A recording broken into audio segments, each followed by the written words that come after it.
This podcast is funded by Ted Dintersmith, the executive producer of the acclaimed film Most Likely to Succeed, and the author of the best-selling book, What School Could Be.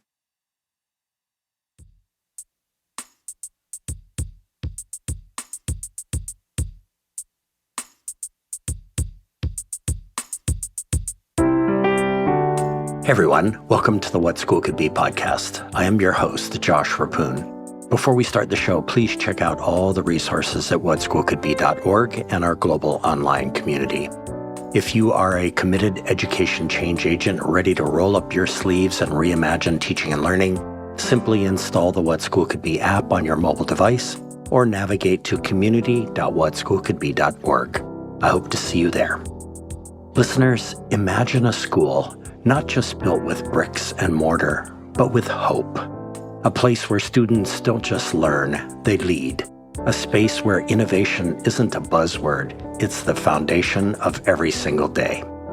Today on the What School Could Be podcast, we step into the future of education with two visionary leaders who happen to live and work in the great state of Rhode Island, Bryan Byerlee and Heather Breton.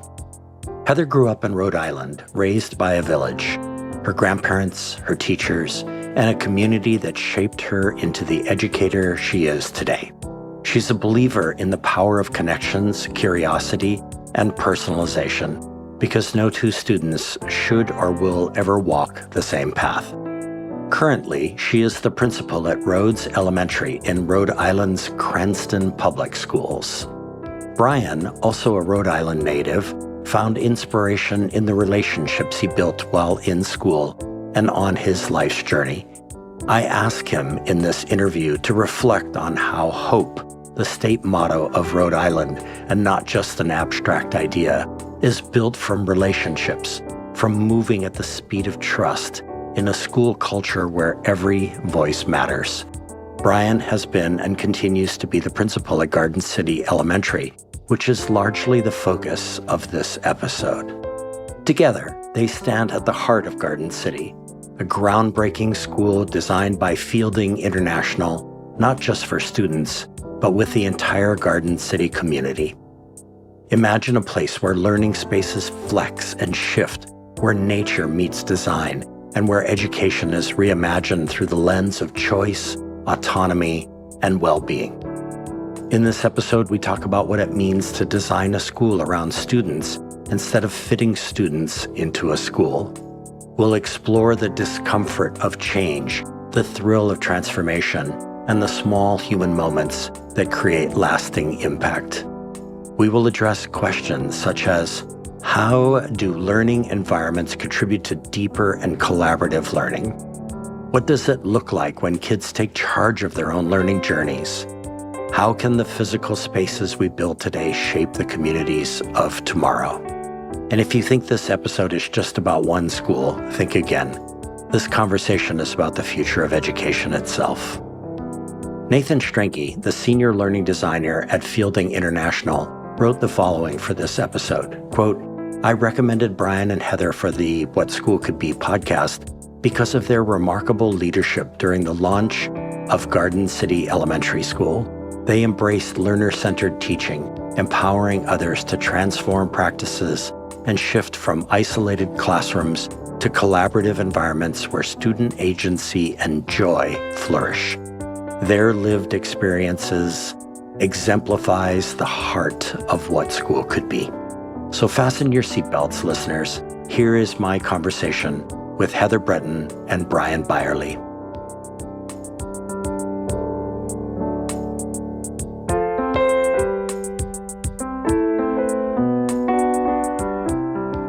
Heather and Bryan, welcome to the What School Could Be podcast. Thanks for having us, Josh. Very honored to be here. Thanks, Josh. Great to be with you. So, Heather, we're going to start with you. In the most meaningful way imaginable, you are a child of Cranston, Rhode Island. Both of your parents worked full-time in customer service, and you shared that in many ways you were raised by your grandparents so that your parents could both work. And I'm really struck by the idea that all across this country, and likely the world, grandparents play a key role in the education of children. So, based on your own experiences, Heather, I wonder if you can share more about the key roles grandparents play in our lives, roles they don't get enough credit for, frankly, and maybe start with your grandparents and then zoom up and take a look down on grandparents writ large. And if you want to expand it into It Takes a Village, that would be really cool too. My grandparents were incredibly influential in my life. They were almost like my second set of parents. I was very fortunate to be helped to be raised by them. So, as I had mentioned, that my parents could work full time, and my parents did not have to put me in a type of daycare before or after school hours. During the summer, I was able to spend all of my time with them as I was growing up. And my grandfather, especially in my younger years, definitely had a huge role and influence on me. My grandmother was still working at the time, so it was my grandfather that was always taking care of me. And he was really beloved at my elementary school, especially in my kindergarten year. One of the things that always stands out as a memory for me is that at our kindergarten graduation, they actually honored my grandfather Mm. and played that type of a little like ceremony for him because he was one of the few grandparents that was there kind of picking up at that time. And I definitely see as both a teacher formerly and now even as a principal, the huge role that grandparents play for our students in elementary schools, not only just as caretakers, but just also as people that can influence our students and show them that it does really take a village and that everybody needs to listen to their identities and listen to their stories because their backgrounds can help shape and influence the future. Mm. Heather, let's name your grandparents. What were their names? My grandfather's name was Joseph Zolo, and my grandmother's name was Gloria Zolo. And you mentioned that's so cool that your grandfather was honored. What was it exactly that they were really keying in on that was so special about him and the contributions that he made? Just that he was there every single day and he was always happy and smiling and would Mm. always talk with my kindergarten teacher after school when he would come by to pick me up. So my kindergarten teacher had me read a little poem and present him with some flowers at my kindergarten celebration. Wow. That's really cool. You know, Heather, I didn't know my paternal grandmother very long. I think she passed away when I was about 6 or 7. But when I was 5, I was actually sent to her every day after school. And she lived on a different part of the island. And I remember that it was just the two of us. And that's really special, right? When you get a chance to just be one on one with a grandparent. And I remember it's so strange to talk about growing strawberries in Hawaii, where I'm based, because that's just not a typical crop for us. But she was growing strawberries on her deck in pots, and we would go out and pick a strawberry, and that was always a very special occasion. And it sounds to me like you had those kind of special moments with your grandparents.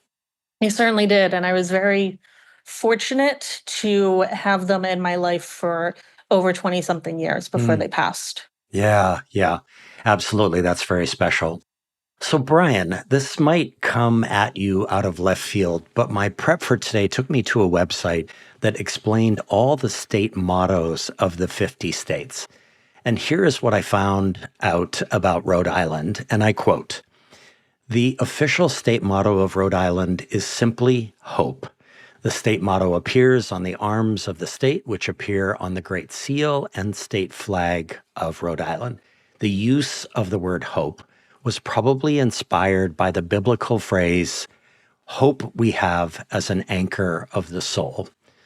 So, Bryan, like Heather, you were born and raised in Rhode Island, went to K-12 schools, elementary, middle, and high school, all within walking distance of your home in Smithfield. And you were a strong student, you aimed to please, but noted to me that what really engaged you were the personal connections and relationships you made with teachers who took an interest in you. And I know this might sound like fitting, again, square peg in a round hole, but I feel like hope, Bryan, your state motto, is born in the relationships that we build.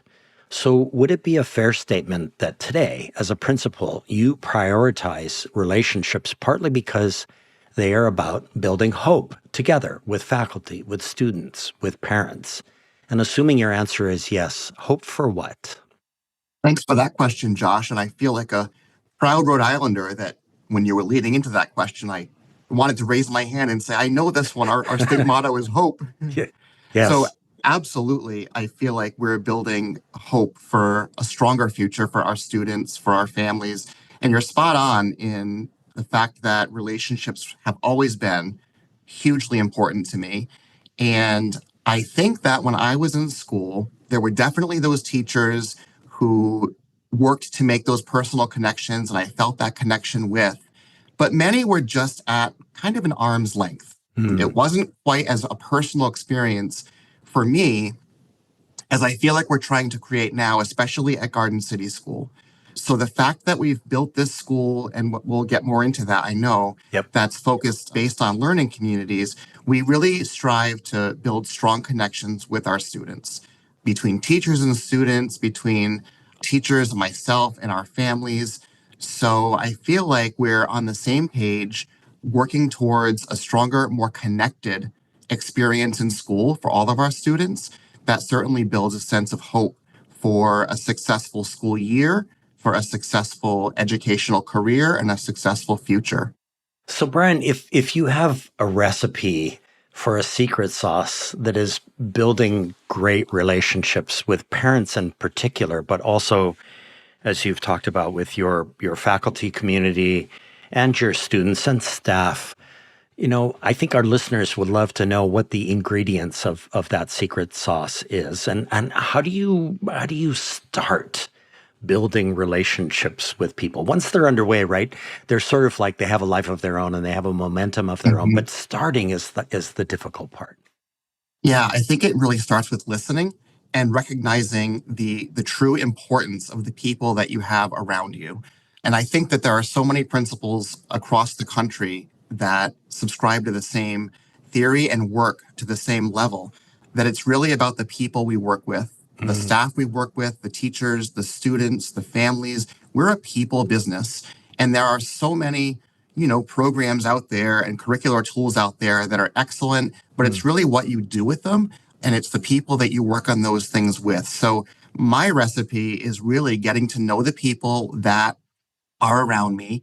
From the beginning, it's listening, understanding, and respecting and honoring people's journeys and feeling privileged to be part of their journeys. I look at myself as a servant leader. I'm mm, the top support personnel in the school, if you will, really making sure that my teachers have the support that they need, that they feel respected and valued, that my students feel safe, supported, connected, cared about. And that just comes with being present, mm, with listening, with talking to people, with taking an interest in people's lives, both personally and professionally. Just being that real, authentic, connected leader, I mm. think is the best way I can put it.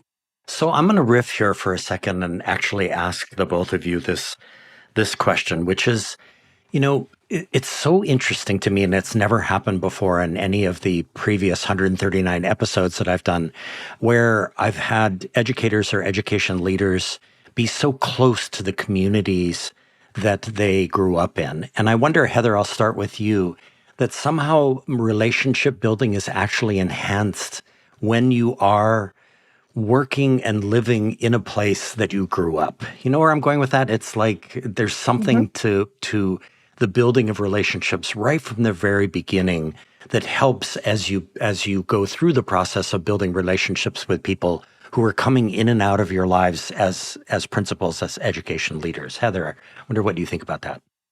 Absolutely. It's all about making those personal connections. As you stated, I've been a Cranston resident my entire life, born and raised, went through a Cranston public school system, and have now worked in the Cranston public school system. And it really is about making those connections. And I feel that being in Cranston and getting to know so many different families, first through being a teacher at Garden City and now here as a principal at Edward S. Rhodes Elementary School, that knowing that I have been a Cranston resident has helped almost gain an extra layer of trust with Yeah. the families that I've met with and Mm, gotten to know over the years. Even back when I was a teacher in Garden City, I even ended up having some students of families that I went to high school with, and then I was wow. teaching their children. Wow. So it's a very unique circumstance here in Cranston, but it definitely is about building those relationships, making those connections. That was something I really worked hard to do as a teacher, especially at the beginning of the year. They always talk about, the first 6 weeks building your classroom community. And I really am a firm believer in that, because in order to then continue on and go on with the curriculum and get them to learn, the students have to trust you, and they have to see that you actually care about them and that you want them to succeed. And I'm a really big believer in that. And I know that so many teachers here in Cranston, all around the country and the world, believe that and truly care about their students. So it's definitely about making those connections. Wow, Bryan, listening to Heather, I'm smiling from ear to ear because that just somehow feels very good, what she just said about those kinds of relationships. Similar experience for you? Yes. And I was actually going to kick that question back to you, Josh, and ask how many Rhode Islanders have you had on your podcast? You're the first. See, and that makes sense. We have a lot of pride in our state and our community, and Rhode Island's rather unique in that we are very small and connected to each other. And it's not an uncommon story to hear about people who are lifelong Rhode Islanders, and especially those in Cranston. There are many teachers and administrators in our district who grew up in Cranston, went to school in Cranston, and now teach in Cranston. So it just speaks to the kind of community we have here, how close knit it is, and how connected to each other we feel that many people don't look to leave. Yeah. So it's common to have generations of, families in the same school.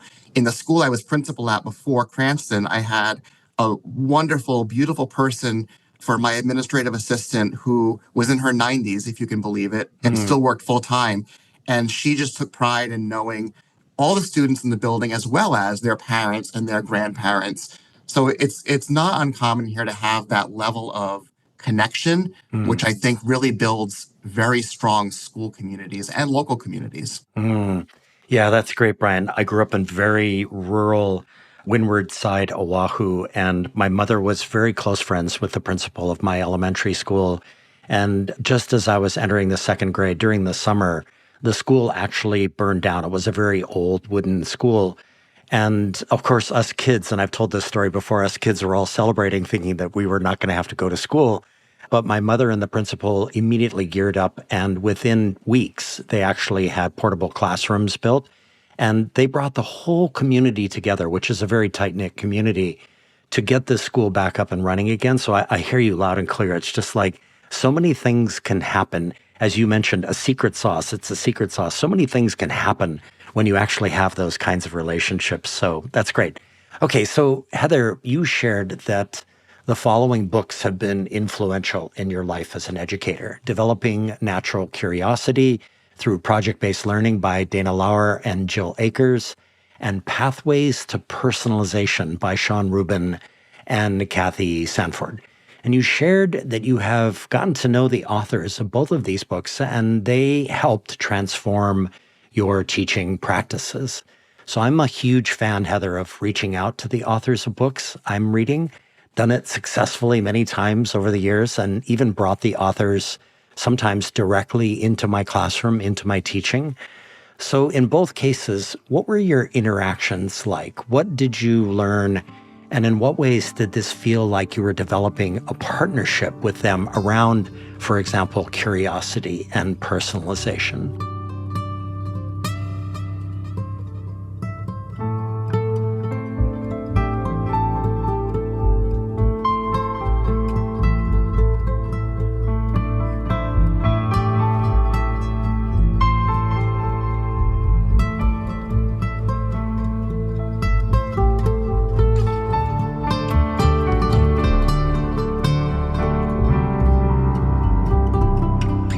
Well, as I stated, both of those books completely changed how I taught my students.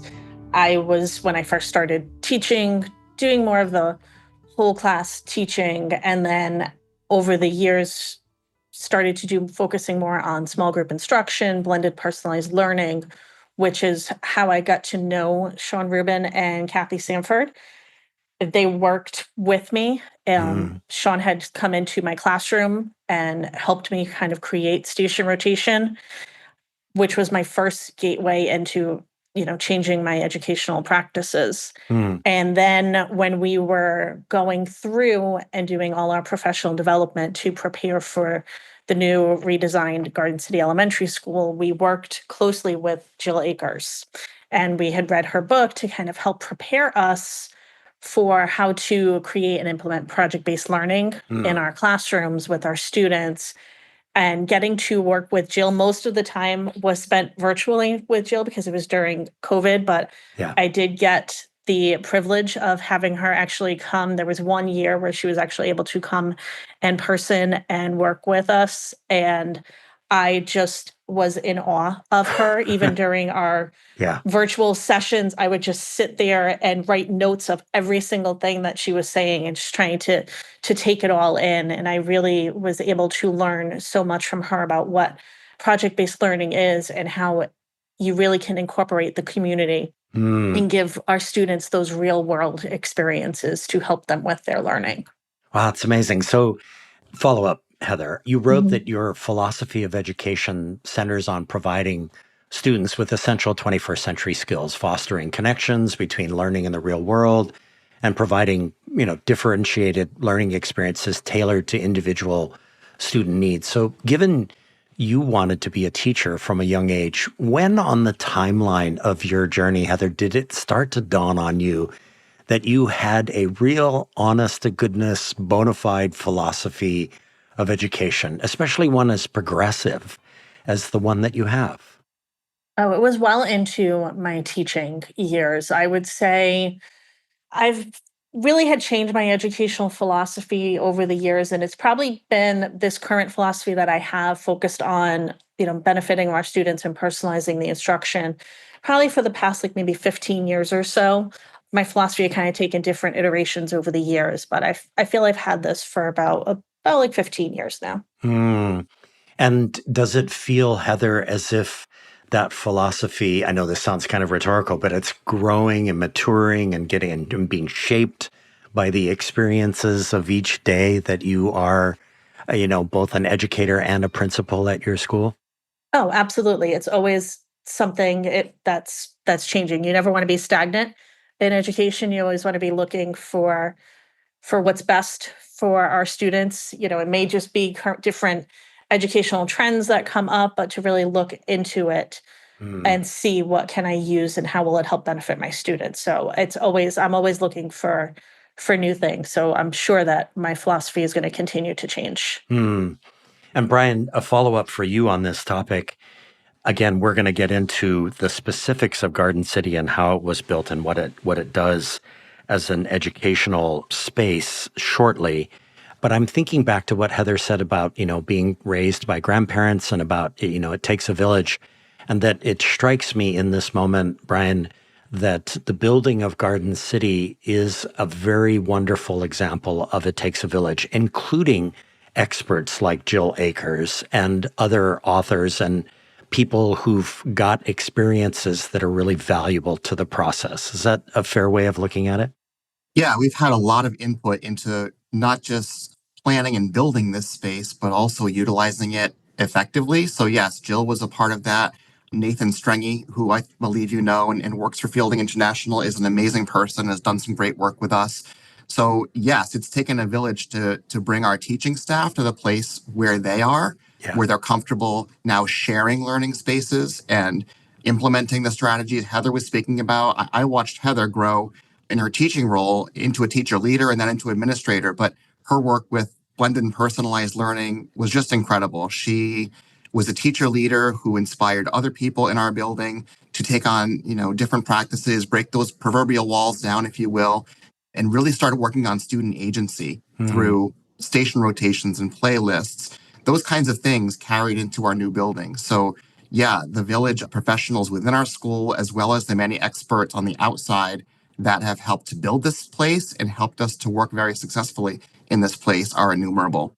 Yeah, that's great, Bryan. I feel like I have too many examples to count, and they're not good examples of learning spaces that were built not in the mode of it takes a village, that they were done by a couple of people and then essentially foisted on the faculty who never really had any participation in the process or inputs into the process.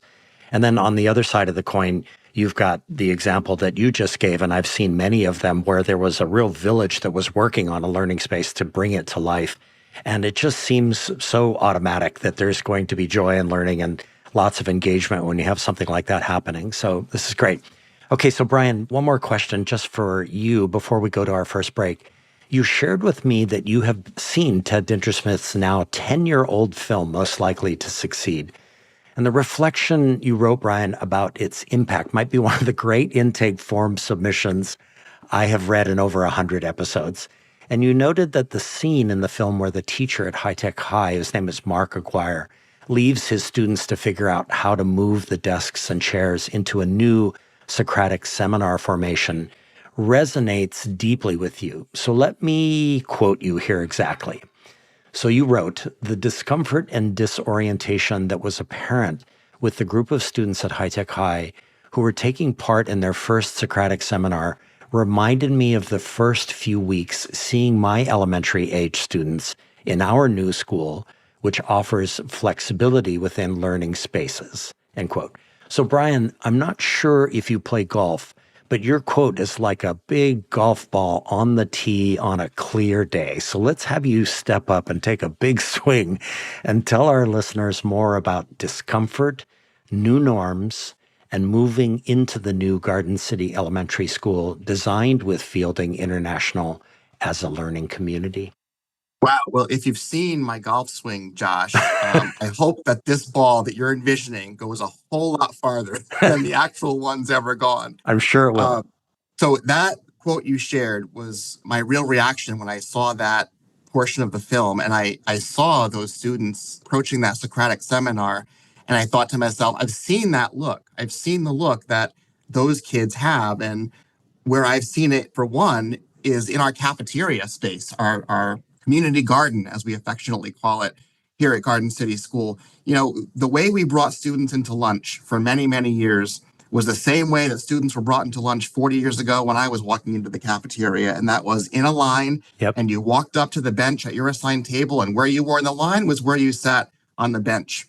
Yeah. And so the first day here, our cafeteria is a big open space. It's very large, but it feels intimate because the tables are small and there are some benches, there are some chairs, there are some stools, but all pretty small to make for an intimate dining experience for our students. And when they walked in on the first day and some students came right up to me and said, "Where do we sit?" And I said, "Where would you like to sit?" And they just give that same look that the students had at the Socratic seminar, standing there with their plastic lunch tray, kind of looking around, what now? And I loved it. I loved giving them that moment of freedom. Even though it was uncomfortable, I knew they would settle into it. So that didn't take very long at all, but that was definitely a moment of disorientation for them. And then I saw the same thing in our learning communities, where it's a bit more structured, of course, but students do have the flexibility to sit and move about and go where they're comfortable when they have an independent task to do. So at first, I think I wrote, it was kind of like, you know, seeing kids who were afraid they might get caught with their feet on the couch because they're sitting on a domed cushion or sitting, you know, in a rather untraditional way. And now it's very common to see students sitting crisscross on top of a small shelf that is above our cubbies, laying down on an ottoman sort of piece of furniture. But they're highly productive. They're not lounging. They're working comfortably, much like we might work, you know, in our own homes. So that took a lot of work getting to that point. And I know you mentioned earlier schools that open without having any, you know, real work professionally done ahead of time, and the keys just kind of handed over. Here, the building really came last. We built those mindsets around student agency and movement of space, flexibility of space, sharing space. All those mindsets were very intentionally sculpted by us as leaders, by the consultants we brought in, and that took time. And by the time we got to the school, we were ready for those kinds of things, but still there were those moments of disorientation that I mentioned where students really had to learn, how do I do this? How do I make these choices and do so responsibly in a way that's going to work for me as a learner and also be functional in getting the job done? Oh, Bryan, that's awesome. And I want to go back to the cafeteria for a second because you've really got me there, because, you know, that was my experience when I was an elementary school kid. So there are these norms, Bryan, that are in place for decades and decades. The kids line up, they go to that particular spot.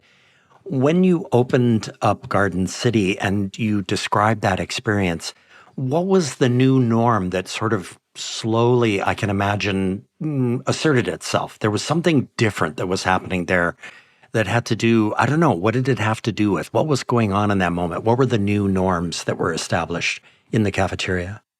I think the new norm, the biggest one really is agency. It's that students have choice throughout their day when it's appropriate to give them that choice. So, why can't students sit with a friend in a different grade if I happen to have lunch with them? Yeah. Or I know my neighbor down the street, I don't get to see that person very often, and they happen to be in a different class. But gosh, at lunch, we can actually sit together and enjoy each other's company. So Right. it's really about, student agency and giving them some control over parts of their day where they're able to make connections with multiple people and be comfortable, have fun while they're doing the job they need to be doing, but also remain focused and have a high level of accountability for what needs to happen during the school day. Wow, that's just so amazing. And going back to what you said earlier about relationships, the cafeteria is where relationships are built because that's when kids are interacting with each other. Whew, boy, I'm smiling from ear to ear again. I feel like, to the two of you, it always happens. In every episode, there's a moment where I want to go back to school. And now I want to go back to elementary school, and I want to go back to elementary school in Rhode Island at Garden City. So we're going to get into the weeds about how Garden City was built. But I'm just going to alert our listeners that we have been talking to Heather Breton and Bryan Byerlee. So stay with us. We will be right back.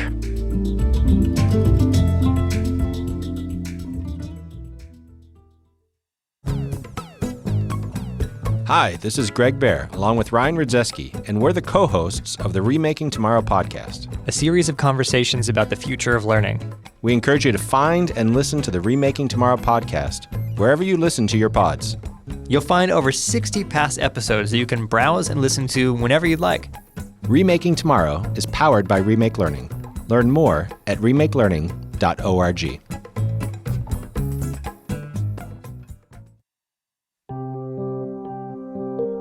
Do you believe there's a better way for individuals to learn and fulfill their human potential than in traditional schools? If so, then join me on my two podcasts, The Future of Education and Future You, where we explore these issues and more. My name is Michael Horn, and I've been working to build a better future for all individuals for over 15 years. I'm the co-author of multiple books on the future of learning, including my latest, From Reopen to Reinvent. And you can also stay up to date with all my writing through my Substack newsletter, The Future of Education. Join me as we create the future of learning together.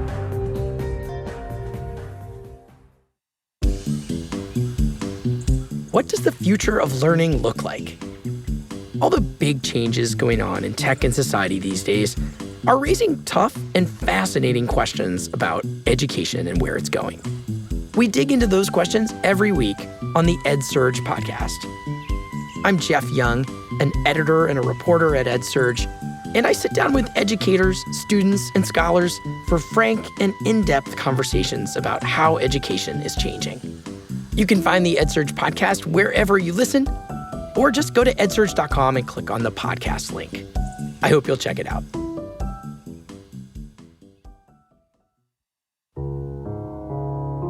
Hey everyone, we are back with Heather Breton and Bryan Byerlee. Okay, so it's time to dive deep into Garden City Elementary and what it means in the wider global context of what school could be. So Heather, you shared with me an article written 15 months ago online that describes yours, Bryan's, and Nathan Strenge's participation in a conference called Learningscapes, organized by the Association for Learning Environments. And this event brought together over 800 educators, architects, and design professionals for an intensive 4-day exploration of innovative ideas and solutions in the world of education, including design and development of learning spaces around the world.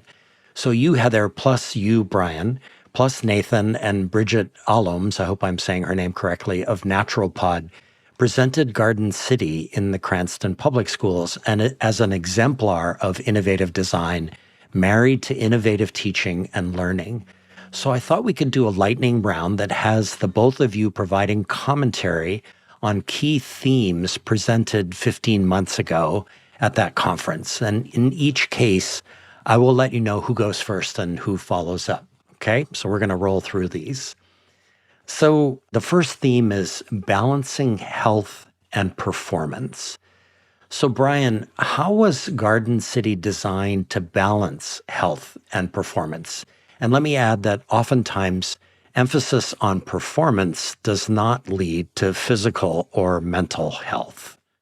Yes. So our state, a number of years back, called for our school facilities to be warm, safe, and dry. And to me, that's a very low minimum. We want to make sure that, of course, all schools are warm, safe, and dry. But we in Cranston identified more aspirations than that. We wanted to change the way we teach and learn, hence the design for Garden City School. As far as health and performance, a lot of thought went into the school to make sure it's a healthy environment. We have a very high degree of air quality that has to do with filtration in the school, access to hydration throughout the day. There are water bottle fillers around every corner in our school. We want our kids to be well hydrated, opportunities for movement in the school. So, students have the ability to move during the day to different learning spaces rather than be, in a row in a desk during the day. There's lots of natural light in the building, and we know that leads to health and wellness. The acoustics in the building are very well designed. So you have audio wellness, noise pollution when you're in a building. Even in the large cafeteria I described, the noise is such that the acoustics lend itself to a pleasing, noisy environment rather than a deafening one. So all those pieces, I think, go together to make it a very healthy, high-performing school that supports connectedness and well-being. So Heather, what did you see in the early days that served as evidence that a balance between health and performance was being achieved? So one of my favorite aspects of the newly redesigned Garden City is how bright it is. And the sheer amount of windows and natural light that comes in. That was one of the things that struck me the most, that I absolutely loved. And it brought me back to my classroom at the old Garden City, as we like to call it. One of the things that I loved about my classroom was that I would get the sunlight first thing in the morning. So when I would walk into my room, it was nice and bright. And that's just something that I've always have loved as a person. I just like having it be bright. Yeah. So to have that experience throughout the entire building, I just thought was fantastic. And it's just when it's bright, you feel more energized, you feel reinvigorated, as opposed to it being, cloudy and dark and everything. It's light, and natural light to me is a huge force for me. And it definitely kind of helps that in the entire building about balancing health and the performance, so that our students feel that energy when they walk in. They can see all of that. And the noise aspect that Bryan was also talking about, getting to experience that, being out in what we call the learning commons in one of our learning communities, and I could be up on the stage doing a little activity with my entire second grade group, and that there are other students out there and other, first graders that are also out in the learning commons, and they're not distracted. They can't really hear what I'm doing because of all of the sound and acoustic things that are set up within the learning spaces. So those were two big things that I was incredibly impressed with when I walked into the newly designed Garden City. Wow. If I could I just add on to that, Josh, Yes, if I could? yeah. One of the things that I loved the most of the whole process was getting student input along the way of designing the building. And one of the things students asked for was to be able to see outside. The old building had some opaque windows that you really couldn't get a lot of natural light in or see out. And just the fact that kids were asking us to be able to see outside astounded me. And that's something we certainly could do for them. So we have a lot of connection to nature, a lot of ability to see the outside and let the natural light in, which we know impacts mental wellness and well-being. And I'll also add that we also prioritize it by having space for it.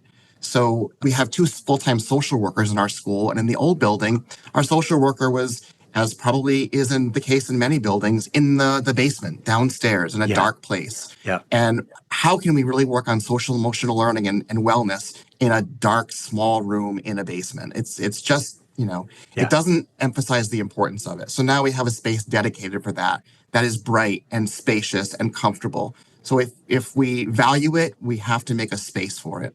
Absolutely. Marvelous examples. Okay, the second major theme is high performance investments. So, Bryan, at the time, what do you recall about how Garden City, once open, felt like a really smart, high performance investment? As in, right down to the acoustics that you've already talked about, or teacher readiness training, or the furniture, or anything. Like, what do you recall about that sense of that high performance investment? Really, it was when I first walked into the school when it was being built and just seeing the quality of the materials. We've got beautiful steel outside this building that looks like wood. There's an amazing wood grain look to it. So it's visibly pleasing, but it's highly durable. The Yeah. furniture and the flooring in our school is highly durable, cleanable, easily replaceable. Those things, when we talk about high performance investment, it really does shine through. And I just jotted this note down to myself and thinking about ahead of time, what we would talk about. And what I reflected on was just a beautiful design that meets a high level of function and innovation. And that's really what this is. It's a beautiful design that is nestled in the neighborhood of Garden City, which is a village within Cranston. And it's truly an efficient building that's very durable and will serve students and families for years to come. Wow, amazing. So, Heather, I wonder how the faculty at the time of opening felt about Garden City Elementary as an investment. Like, were they ready to invest in innovation and in what the space actually looked and sounded and felt like right away? Absolutely. We were more than ready to go into the new Garden City. We had been ready from when they first, even before they started building it, and we were in our old Garden City school, we were ready for a change. We were outgrowing our learning spaces. I was always using the hallway, having my students work there. We had a little vestibule area that I would have my students go and make little, recording videos. So I was using every ounce of space I possibly could within the building. And I know many of my former colleagues were doing the same thing. We were using as much space as we could. So we were more than ready to move in to this new Garden City where we had the space to be able to collaborate with each other and to have our students be moving all around. I had even prepped my students beforehand when we were in our transition building while they were building the new Garden City, starting to get them ready for it because it was going to be a slight little change for them. Yeah, It wasn't going to be, you go in to your classroom and you sit at your desk where your assigned seat is. right. I turned the desks around actually in the building that we were in, that we were temporarily housed in, so that they couldn't put the things in their desk because they weren't going to have those traditional desks Yeah. in the new Garden City. And I wanted to prepare them and get them ready for this change so that they could see what it was going to look like and get them excited for it. And even when we moved into the new building, we all worked very hard along in collaboration with Nathan and also Marlene Watson from Fielding International to our first project that we worked with the students on was helping them to create the norms. So they actually took on leadership roles and they created the norms and the expectations for the spaces.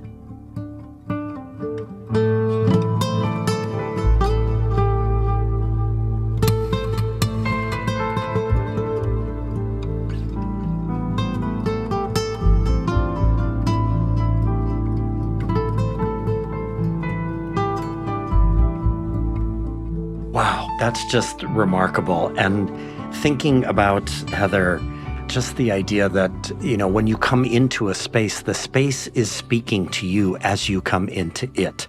And we actually, What School Could Be, hosted an event a couple of days ago with Jill Akers and Nathan Stringy talking about design and space. And this was the idea that really blew my mind, is that everyone in the community, including the students coming into a space like that, they're receiving signals from the space. And you have to be able to interpret the signals. And what you're talking about is the investment before the investment, which is you have to invest in figuring out how to interpret those signals. Wow, that's amazing. Okay, so the next theme is student-led and social emotional learning. So Heather, back to you. In what ways was Garden City Elementary designed to have students take charge of their learning journeys? And what did you notice right away about their social and emotional growth? Well, as I just stated, one of the first things that we did when we opened up in the new Garden City was our first project that we worked on. Each of our learning communities in the building worked on the same thing. Was we had the students create the norms and the expectations for the learning community so that they could see this is their space too. Yeah. And so that they could feel like this is their second home. Because for many of our students, they spend more time at school than they do at home. Yeah. So I always look at school as their second home, and allowing them to create these norms and expectations of what each of the spaces are going to look like really helped kind of build in that student-led voice for them. And it tied in with social emotional learning because as they felt more comfortable and realized, oh, wait, I have a say over how I want to learn, where I want to go and work, they feel more comfortable and it leads to a more positive impact on their social emotional learning. One of the things that we really talked about too with our students was we created this term zero space.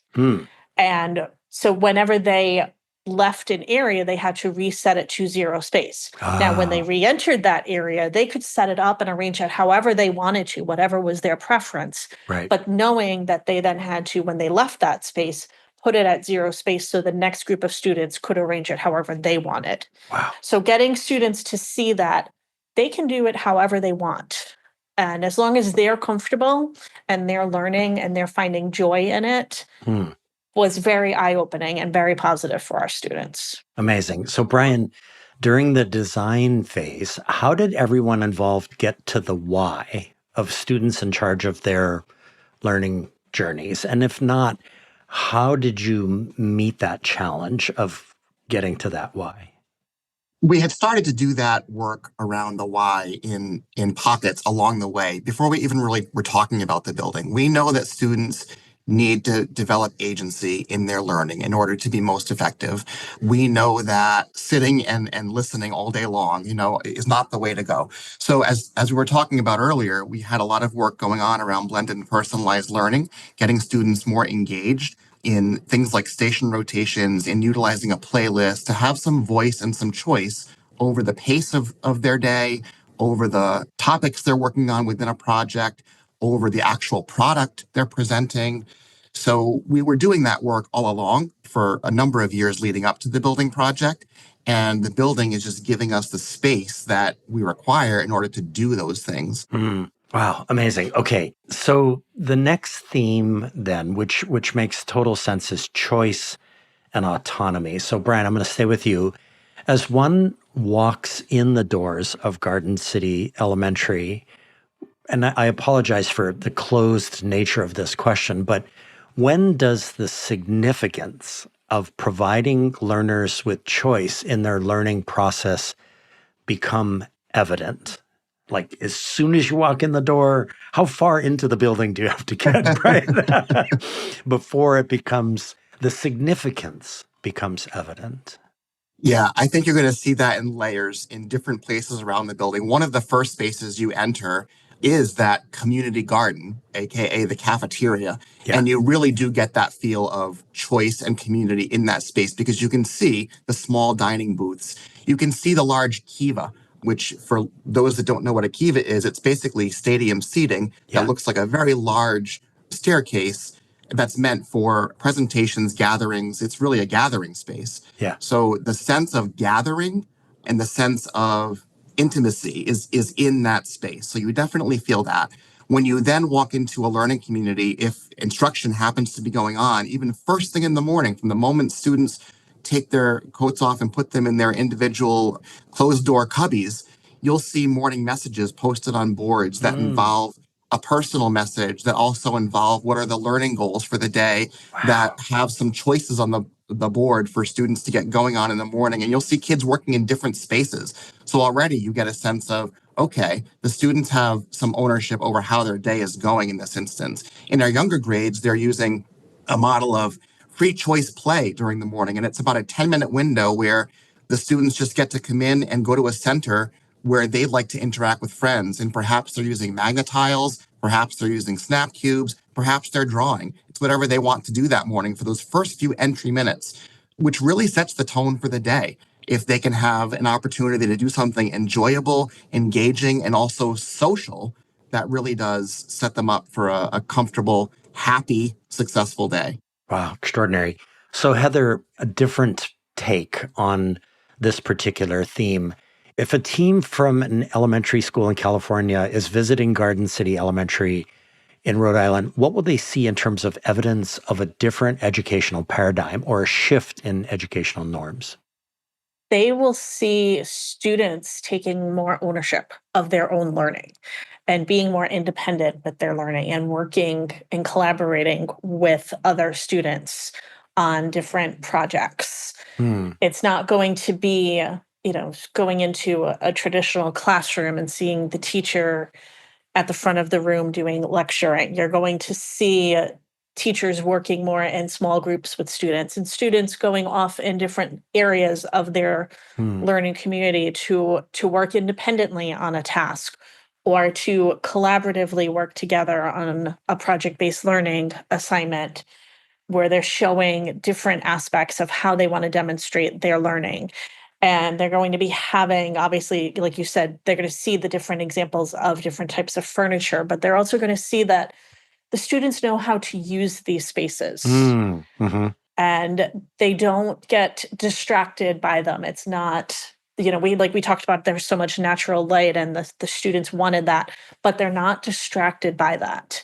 It's there for them, but they're still able to work and to learn and to demonstrate all of these 21st century learning skills that are so important and are going to be vital for them as they enter the workforce. Wow, amazing. And Heather, I'm just, again, smiling from ear to ear because I'm thinking back to your philosophy of education and how it's growing and developing, and that what a marriage it must have been to come in, to be part of the design of this space and then to come in and work in it. And, you marry together a philosophy of education with a learning space, and you get something that ultimately really has a tremendous impact on kids and on their lives, which is really cool. Okay, so here's the final theme. So biophilic elements and trauma-informed design. Now, I had to look up biophilic because I'd never heard that word before. And Heather, I'm going to stay with you. The term biophilic means relating to the human tendency to connect with nature and other living things.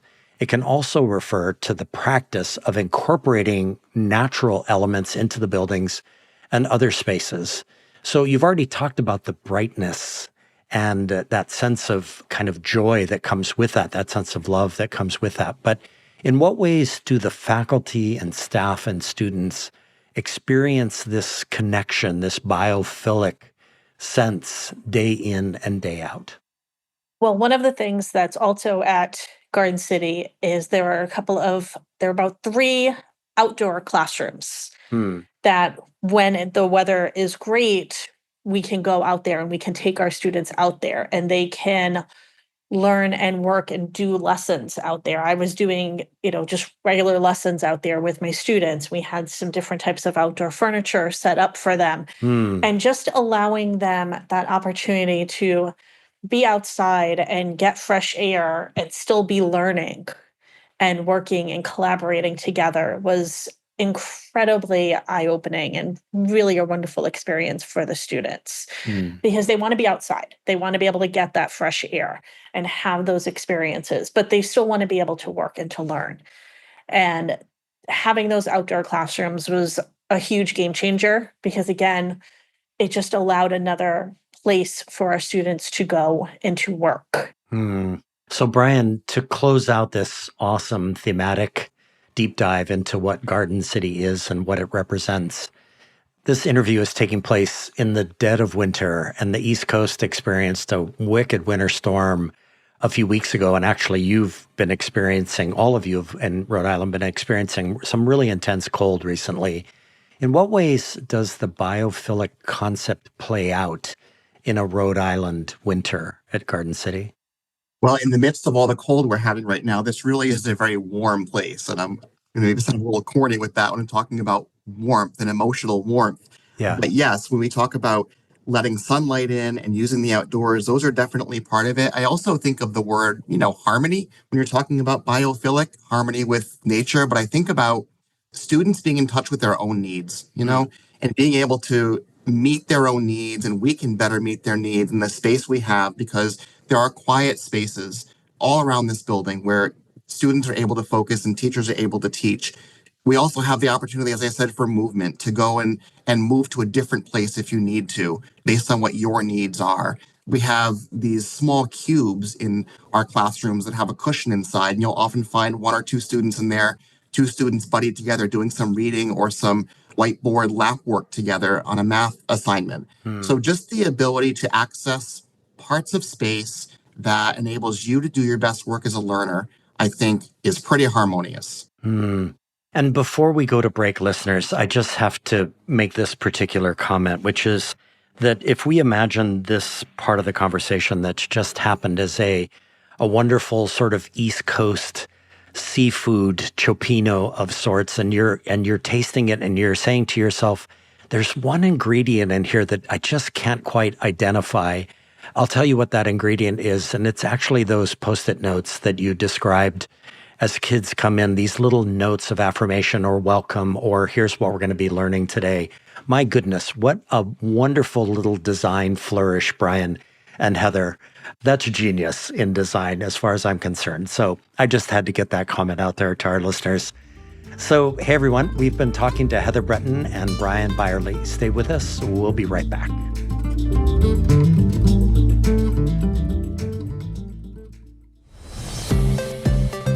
Hi, I'm Ricardo. I'm Mary. And I'm Liz. And we co-host Course Stories, a podcast produced by the Instructional Design and New Media team at Arizona State University. In this podcast, we tell an array of course design stories alongside other ASU online designers and faculty. Join us as we talk to the course design experts about shaping the future of online education. Tune into Course Stories, where innovation meets instruction. Find us wherever you listen to podcasts. Course Stories! Perfection. Hey there. Are you interested in hearing weekly conversations with authors, leaders, and practitioners at the forefront of learning and education innovation? Then you'll love the Getting Smart podcast. This podcast amplifies the incredible work being done by some of the most innovative minds in education. Learn new leadership styles, new technologies, new frameworks and mindsets, and get the fuel you need to stay motivated and curious. Together, we can empower all learners to thrive. It's available at gettingsmart.com or wherever you listen to podcasts. Ever made a tough decision and looked back and wondered, what did I miss? What happened? What could I have done differently? I'm Peter Stiebelman, the host of An Imperfect Leader, the Superintendents and Leadership podcast. After nearly 30 years in education, I know that real leadership isn't about perfection. It's about learning from mistakes, embracing growth, and lifting each other up. Join me each week as I talk with leaders who reflect on their challenges, their relationships, and the lessons that made them stronger. Because imperfection, that's where the real learning happens. Listen now on your favorite podcast platform.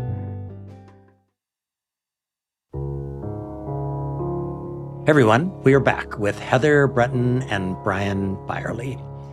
So Heather, back to you. You shared with me a so-called cultural autobiography you wrote in early 2021 while at Providence College. And I have to say, of all the documents I have read over the many years of doing this podcast, your cultural autobiography is one of my favorites. And I say this because it is such a frank and honest reflection at age 40, at the time that you wrote that, of what you did not know and what you needed to work on in the area of cultural and ethnic diversity. So now that you are the principal at Rhodes Elementary School, also in Cranston, what are your thoughts about you, your faculty, and your staff moving forward along the cultural proficiency continuum? And also, Heather, I wonder if there are links between school design and cultural proficiency. Like, did Garden City's design open up opportunities for a greater understanding of your students' backgrounds and learning styles, and for what in education is increasingly being called street data? Yes, I would definitely say that doing all of the work to prepare for the opening of the new Garden City definitely helped increase my awareness of my students' learning styles. And I see that here also now with my staff at Rhodes Elementary School.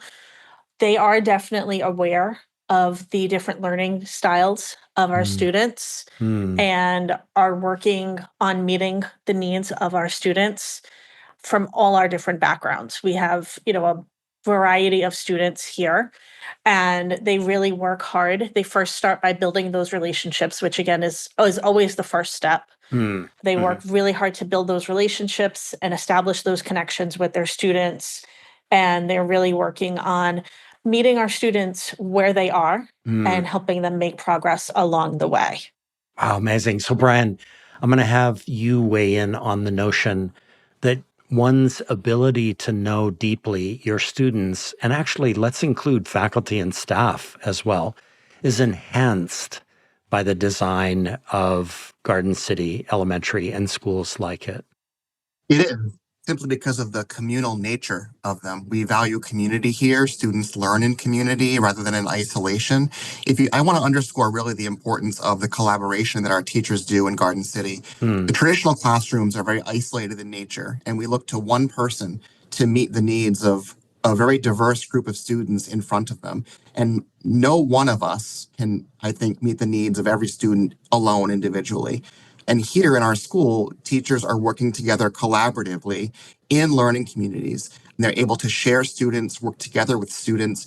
You often see teachers co-teaching a lesson to a larger group of students and then breaking off into smaller groups. And they have more flexibility to work together to meet student needs. So there's a really rich collaborative sense in this building that really lends itself to meeting the needs of all students. And Heather, back to you. I'm going back to what Bryan said earlier about discomfort and the shifting of norms. Did it feel like at the very beginning that sort of the cultural proficiency was actually being born out of that discomfort? Isn't that sort of the way that it happens? And then you start to build relationships and really get to know people? Oh, it definitely grew organically. Yeah. From the beginning of the year, getting familiar with everything and everyone definitely kind of kept changing and evolving as we got to the end of the year. And even at the end of the year, starting to work on, okay, what can we do differently for next year? Knowing that we had been in the space for a whole year, everyone kind of started working and thinking about, okay, what could we do a little bit differently now? And, it's learning as you're going along in that space. Yeah, and that's a paradigm shift. When you start thinking, what could we do differently? That's when you know that you've got innovation as part of the DNA of the culture that you're in. If everybody is thinking, Heather, well, I'm just going to repeat what I did this year or next year, then that's not a culture of innovation. And you've really hit the nail on the head there. That's great. Okay, so Bryan, you shared with me that Todd Whitaker's book, What Great Principals Do Differently, has been influential in your life. And Whitaker lays out 10 key practices of a great principal, which I'm going to list very quickly here. Set the tone for the school culture, hire and retain the right people, focus on the best teachers, treat everyone with respect, never let anyone lower expectations, make every decision with student learning in mind, handle conflict effectively, lead by example, maintain consistency but stay flexible, and build relationships and trust. So here's my question, Bryan. Which of these do you feel you now have a high degree of confidence in as a skilled practice of yours?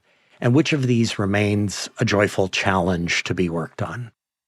Thanks for that question, Josh. And just want to give a shout out to Todd Whitaker for his book, What Great Principals Do Differently. We often say, there's no instruction manual with this job. And there are a few books out there that come pretty close. And Todd's book is one of them in kind of laying out the steps to making a real impact and being effective in your job.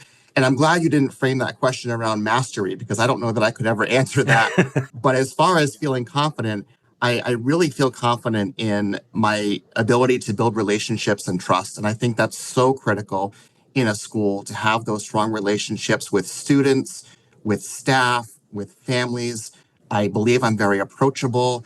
I make sure I get to know everybody that's around me. And I also work to empower people, to share the leadership, to have teachers making decisions together in their communities, their team communities. So I feel very confident in the work I do around building relationships and trust. It's always been a very essential part of my professional life to have healthy, strong relationships. And I carry that very, very highly. And I Josh, think I want to that, just go jump ahead. in, Yeah. kind of piggyback a little bit off of what Bryan said. He is very good at that. I know he'll never say that he's a master at it, but he is very good at building those relationships and empowering people. He gave me a lot of leadership as I was a teacher there and inspired me to become a principal. So I know he will never, toot his own horn, but he is excellent at building those relationships with all the stakeholders in a school community. That's great. And so, Bryan, which of these remains a joyful challenge to be worked on? What I think it is for me is that making every decision with student learning in mind. Yeah. And not because I don't think it's important, it's critical. However, there are a lot of distractions in education and a lot of competing interests at times. And one of those things, is resources, or whether we're talking about resources that's revolving around finances, that revolves around time. Oftentimes we're faced with limited human capital. Not so much in this building, but space is a huge resource challenge in many schools around the country. So when you're faced with those kinds of challenges during the day, we have to make a lot of decisions. And it's important that we remember that every one of those decisions, whether it's how am I going to spend, these dollars in my budget this year, what's my master schedule going to look like, every one of those things has an impact on student learning. It's easy to overlook that when we're faced with many decisions and oftentimes limited resources in any of those realms. So I really have to make sure that I keep a focus on the impact with students when I'm working. Wow, that's awesome. Heather, you're now the principal at Rhodes Elementary. What's your sense of the joyful challenge ahead, things that you want to work on that ultimately you hope to have a high degree of confidence in? Well, as Bryan was saying, a lot of those joyful challenges are very similar here in terms of, the space of the building and in terms of, the human capital. And I always try to look at the decisions that I make on a daily basis as what is best for my students. That is my ultimate goal, is to do what is best for my students academically and social emotionally, to do what is best for them. So I always look at the decisions from that point of view. And it's definitely, a challenge that we encounter on a daily basis. But I always try to keep that mindset going of we're here to do what's best for the students and to really, be that inspiring leader and to be that servant leader and to show my staff that I will, pitch in and help out in whatever way that I possibly can, not only for them, but also for our students. That's great. So that's a great segue to, as we come towards the end of this marvelous conversation, to this next question. So Bryan, Heather, last year I read a book titled The Good Ancestor, and in it, the author talks about cathedral thinking, meaning a way of seeing one's work as laying the cornerstone to a structure that people will be working on generations after one has passed away.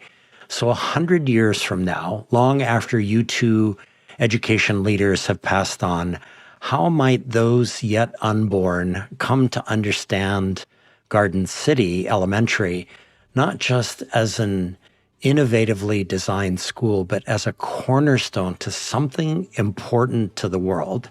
How is Garden City a cornerstone to something greater? And in what ways were you and everyone involved, thinking about those young kiddos a generation from now as you went about your work? And Bryan, I'll have you take this on first.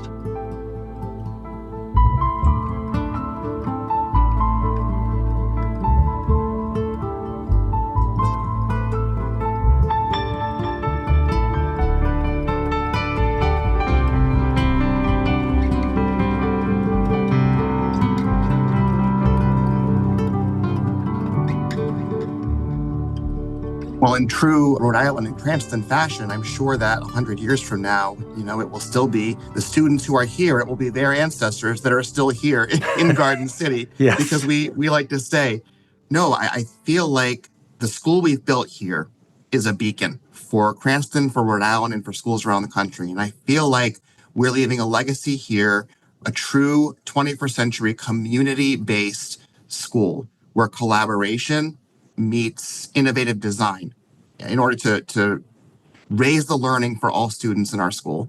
And I feel like the work we're doing will set the tone for many future schools to come. We're working hard to get our experiences out to others so that they can learn from what we've done here and improve upon it, because it's really just a beginning.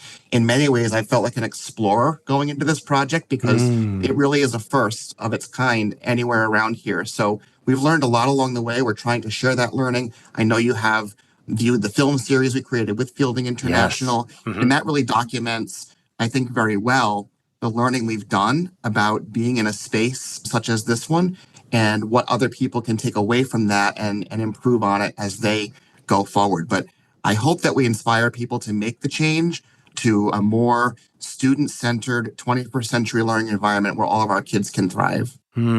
Heather, what is your sense of this notion of cathedral thinking and laying cornerstones for the future? Well, I really feel that Garden City is like the model school for what, education can look like as we are in this new century, and how we can prepare our students for jobs that they're going to have in the future that probably haven't even been created yet.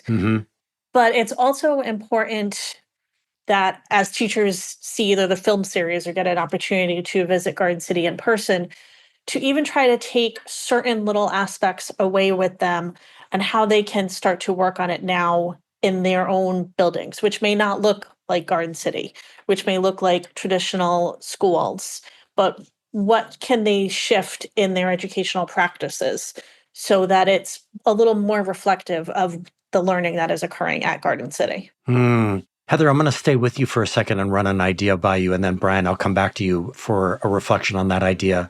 It strikes me in this moment, Heather, that Garden City, you describe it as a model. I think part of the way that it's a model is that it's flexible and adaptable and agile, meaning that unlike a lot of the elementary schools that we built over the last many decades, 100 years, which feel very fixed to me. It doesn't look like they can change, at least not in their design, maybe on the inside, but that would take some real innovation.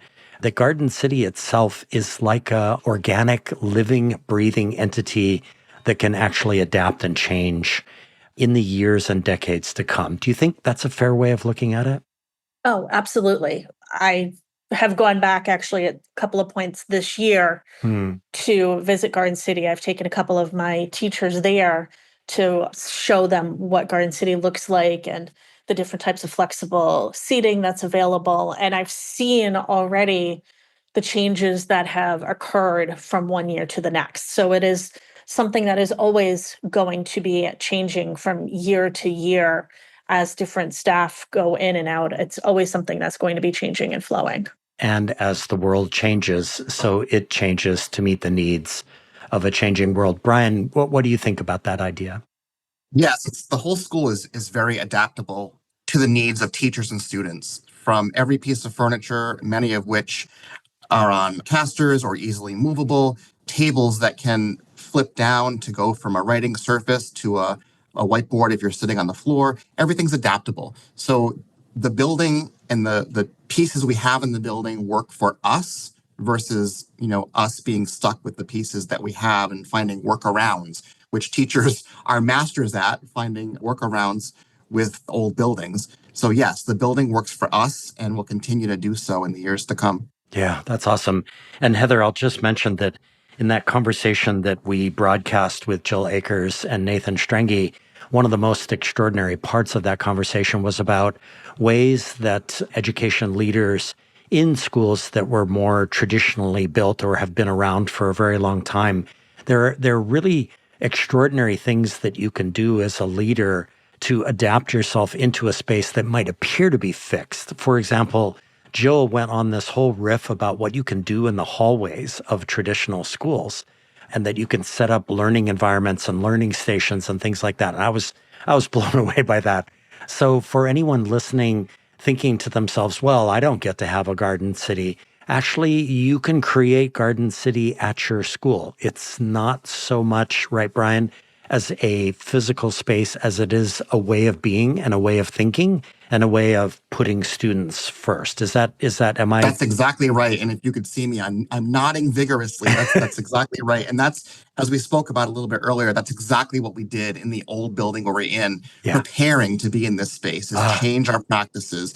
I encouraged our teachers to use every square inch of the building we were in, no matter of how inappropriate it seemed for educational purposes, such as students were breaking out and working in stairwells and in hallways and all these places that were never designed to be educational spaces, but they were spaces that we could, utilize our shifting mindsets around practices and agency, student choice, mobility, all those pieces you can do in an old space. And it might not seem ideal, and it definitely isn't, but it's better than, in many cases, better than the status quo. Yep, absolutely. And it's can definitely be small things along the way. I did listen to that big think the other night too, Josh. Yeah.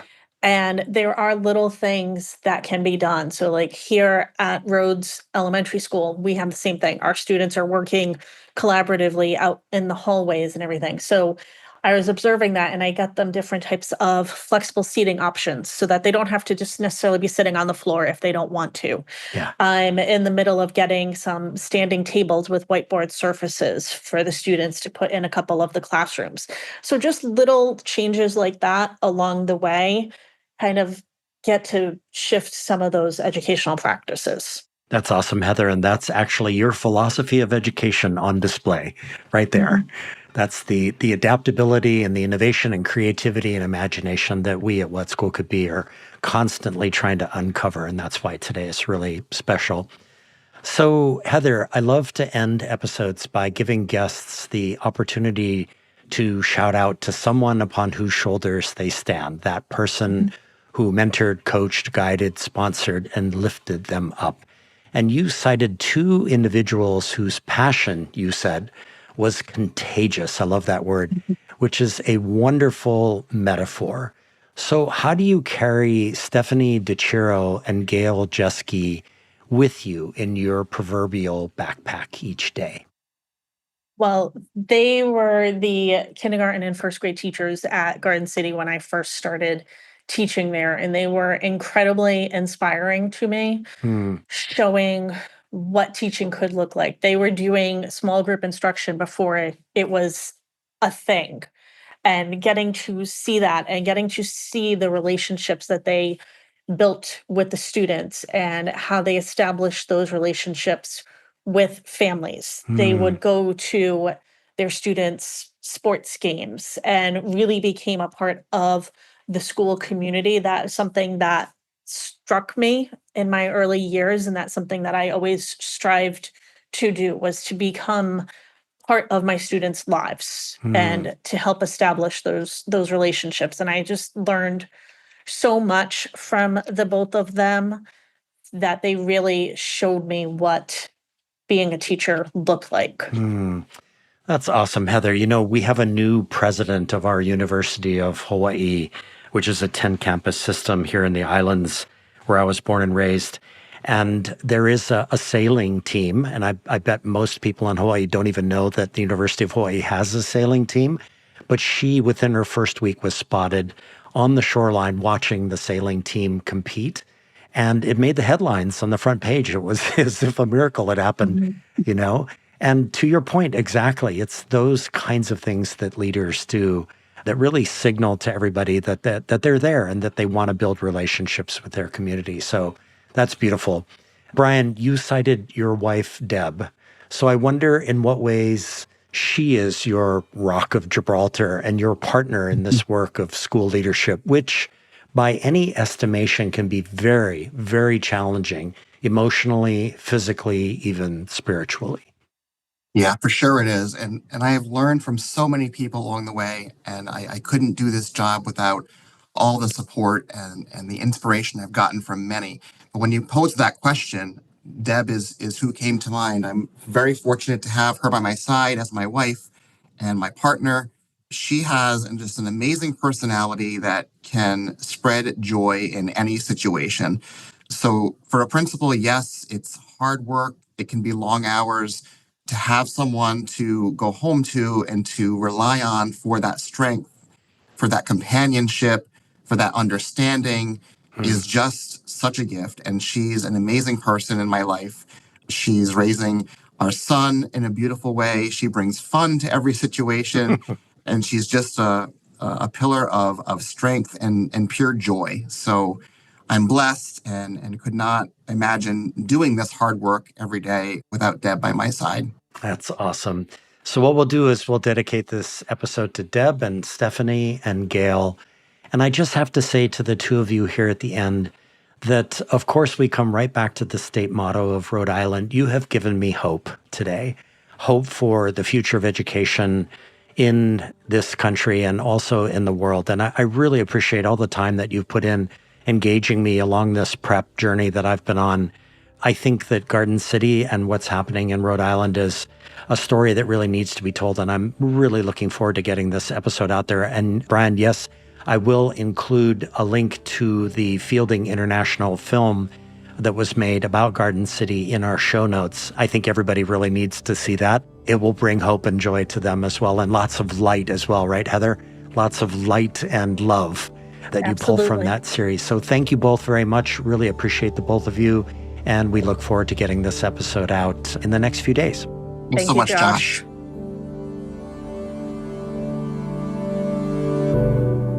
Our editor, creative consultant, and sound engineer is the talented Evan Kurohara. Our theme music is created by a remarkable pianist, Michael Sloan.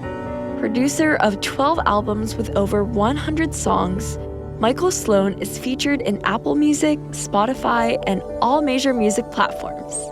You can also find his work on his YouTube channel. Michael has listeners in over 100 countries and 2,000 cities. We'd be grateful if you would support these episodes with leading edge, innovative and imaginative educators and students by giving us your own rating and writing a review wherever you get your podcasts. This series is sponsored by Education Change Agent, Ted Dintersmith, executive producer of the award-winning documentary film, Most Likely to Succeed, and author of the best-selling book, What School Could Be.